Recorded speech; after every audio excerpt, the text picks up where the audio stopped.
Hey, what's up guys? Welcome back to another video, this time of set 71833, Roz and Arin's Superstorm Jet. The set has 510 pieces, retails for $50, comes with 3 figures, Arin, Roz, and a Dragonian Warrior, and released this year. It's got Zane and a dragon up in the top for the box art, some rocky landscape in the background, with some storming for the box art behind the jet, and then Arin right here on the side looking real nice, and then showing off the storm jet and the features of it, which looks pretty good. Top shows the figures and Arin in 1:1 scale, and then nothing else that crazy. You open it up with the push tabs right here. The set comes with 6 bags and a fairly hefty sticker sheet here, so that is definitely not something I'm looking forward to. I'm pretty bad at stickers, but the back of the instruction manual shows off the other sets this released alongside. I have reviews on the spinners, the Dragon and Zane mech, and the Dragonian Storm Village if you are interested in any of those. But other than that, nothing too crazy to talk about. Let's get this set built. All right, now that we have the set built, let's take a look first at the figures. First off is Arin, and this is essentially more or less the same figure from Arin's mech, just with a different mask, but same tattered black cloth, pink dragon, that one black sleeve, and then the black belt holding some sort of pendant or buckle down onto his leg, a little pouch on the other leg, some straps on his knees, and then the back end of that pink dragon printed on his back, as well as the continuation of that tattered black cloth. And then, strangely enough, I think they, just because it is pretty much the same figure as that Arin mech one, they didn't do a second facial expression, just because that other Arin has his hair, and so I think a second face would peek out for that, and so it's just not included. But he does have one facial expression, just a little smile. And then he's got the shimmery sword for releasing the Forbidden 5, and then a crystal, though I am struggling to place what the crystal represents from Season 3, so let me know down below what it is from, because I am kind of blanking. Next is Lord Roz, and personally, I think this same figure from the Arin Roz spinner set that came out this year, and I don't know, I've got 2 other Lord Roz figures from the Dragonstone Shrine, faded in the background there, and from the Wolfmask Shadow Dojo, and they're his Season 2 design, and there's just something better about those ones to me. I do like the hammer design. I think it looks good. Good little hammer. But I don't know, I think he just like looks naked to me. And I'm not a fan. But he's got, like the rope belt going down with some like blue armor on his knees, and then red printing all over his arms as well. So he's got some arm printing, which is pretty cool. Then on the back, he's got the wolf insignia. It is not a bad figure by any means. I should emphasize. It's not. I don't think it's a bad figure. I just, design-wise, I think I prefer the Season 2 Roz with the purple pauldron and all that good stuff. Then it comes with one Dragonian Warrior as, an antagonist to Roz and Arin, and he's looking very good. He's got the dragon on the back, give him some wings.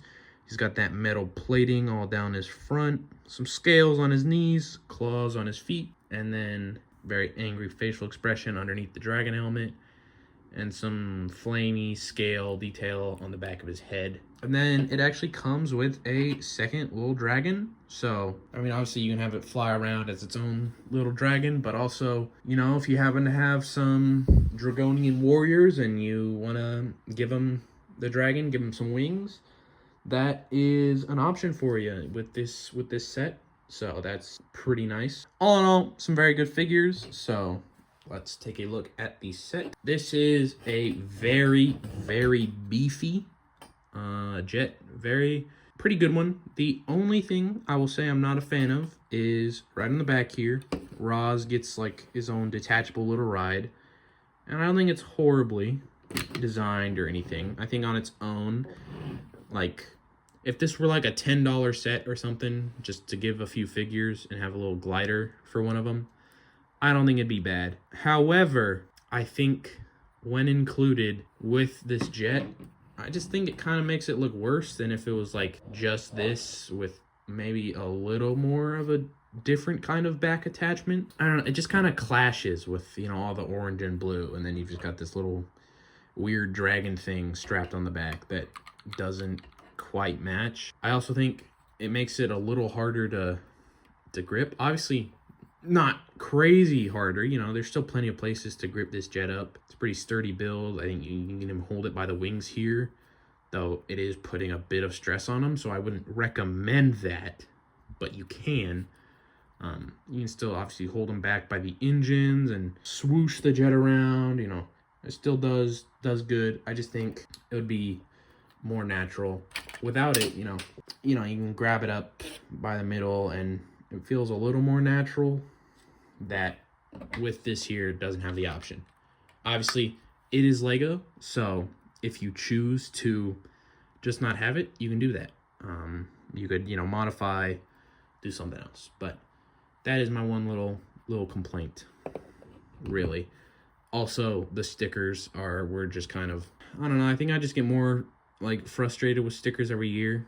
I don't think they should be necessarily fully eliminated or anything. I think they're fine. It's just more of a me thing. I feel like I always mess them up and I just place them slightly wrong, and it just can be very irritating. Though, admittedly, this time I think I did a pretty decent job placing all of them. So, on the front here, you got a little detailing.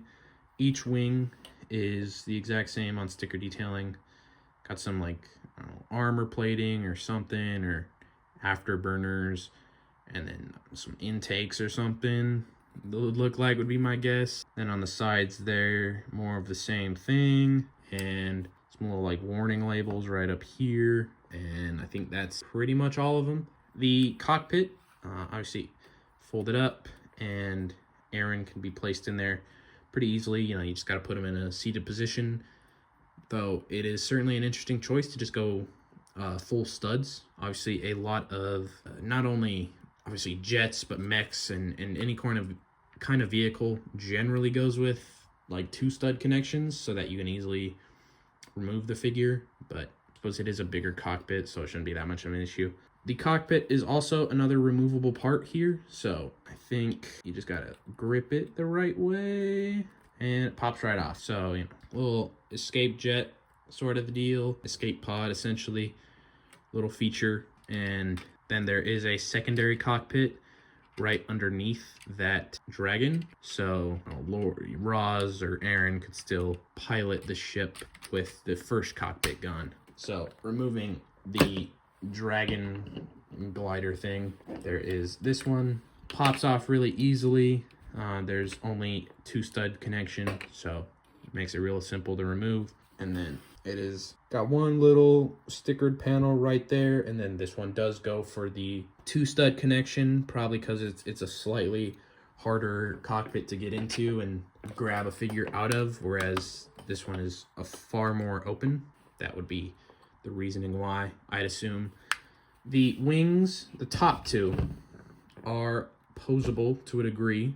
They're on hinges, so their range of motion is limited to just this up and down, but they can go that far up and they can go that far down. So you have essentially 3 different positions you can have your wings in, though I think with the dragon glider on in the back, I think that uppermost position would be blocked off as an option for you, because it'd be hitting that glider. So the safest bet is all the way down, and I think it does look the best all the way down. The other wings, not posable at all. They are more solidly attached, which is why, like I said, you are able to hold the model by them, even if I wouldn't recommend doing that. These back like purple wings or whatever are also posable with a lot more range than the other stuff, so They have almost 360 degree rotation. They get stuck at the engines, but still you can pose them around in a lot of different ways and do a lot of different things with those. It does have 2 spring-loaded shooters right there on the bottom. And I feel like I haven't seen this in a while. There's no secondary mechanism to push them out, or like it's just, you just press against the actual missile, whatever loaded in there. Which, if you were observant, I did accidentally launch one while fiddling around with the set. So that is something I'm not the biggest fan of. I feel like, at least in a lot of like cars, they will have like a button you have to a bit more intentionally press down in order to launch it, which this does not have. If you grab the wrong way, that thing is gone. That would be probably my only other complaint about the set. Otherwise though, it is quite a hefty thing. I think you get your money's worth for 50 bucks. I suppose the only thing you could really ask for would be a larger figure selection, I suppose. You know, chuck in one more Dragonian Warrior or something. But otherwise, a very good model. I am just going to have to figure out where to display this thing, because that is the kind of pain with jets, is I think they are the hardest to display, and they take up a lot more space than a lot of other things would. Mechs and like cars and stuff, they take up, you know, vertically a lot of space, or lawn. This one just takes up a lot of area with its wings and everything. I will find a space for it somewhere for sure. That is all I have for today. If you enjoyed the video and you want to see more Lego content though, leave a like, subscribe, do all that, and I'll see you in the next one. Peace.